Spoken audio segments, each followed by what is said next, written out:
Hello বন্ধুরা, তো মাকে নিয়ে আজকে শুরু করছি নতুন আর একটা দিন তোমাদের সঙ্গে। তো দেখো, আজকে কিন্তু আমরা বেরিয়ে পড়েছিলাম একটা দরকারি কাজে।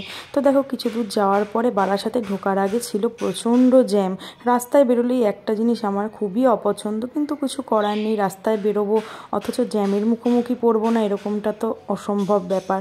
তো ঠিক আছে, কিছুটা যাওয়ার পর জ্যামটা একটু কম ছিল, তো তারপর আমরা আমাদের ডেস্টিনেশনে পৌঁছে গেলাম। তো দেখো, ওখান থেকে কাজ সেরে এখন বেরিয়ে পড়েছি। তো এই যে গাড়িতে উঠে আমরা আবার বাড়ির দিকে রওনা দিয়ে দিয়েছি। কিছু দূর আসতে না আসতেই পেয়ে গেল প্রচণ্ড খিদে। তো রাস্তায় দাঁড়িয়ে পড়লাম মৌচাকের সামনে। বারাসাতে খুবই বিখ্যাত দোকান, আশা করছি সবাই চেনো তোমরা। তো এখানে দেখো, গরম গরম সিঙ্গারা আর এই গোলাপ জামুনগুলো দেখে তো আমার প্রচণ্ড লোভ লাগছিল।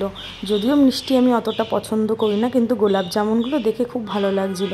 এই দেখো, এখানে কত ধরনের মিষ্টি, চমচম, কালাকাঁদ, ক্ষীর, ছানার পায়েস, অমৃত রোল, অনেক ধরনের মিষ্টি আমি বলে শেষও করতে পারবো না। তো লাস্টে আমরা ঠিক করলাম এই গোলাপ জামুনগুলো বাড়িতে নিয়ে যাব, আর এখান থেকে কিছু স্ন্যাক্স আইটেমও দেখে নিচ্ছিলাম। তো লাস্টে সবাই মিলে ঠিক করা হলো যে আমরা পাপড়ি চাট খাবো। তো এখানে পাপড়ি চাট আমাদের জন্য বানিয়ে নেওয়া হচ্ছিলো, আর একটা দই বড়া আমরা পার্সেল নিয়ে নিয়েছিলাম। তো পাপড়ি চাট খেতে কে কে ভালোবাসো একটু কমেন্টে জানিও তো। কিন্তু বন্ধুরা, আমার কিন্তু এই মেলার পাপড়ি চাটটাই সব থেকে ভালো লাগে। তো এখানে আমি আর আমার মা নিয়ে নিয়েছিলাম পাপড়ি চাট আর খাচ্ছিলাম। আর এই যে আমাদের গোলাপ জামুন পার্সেল করে দিল।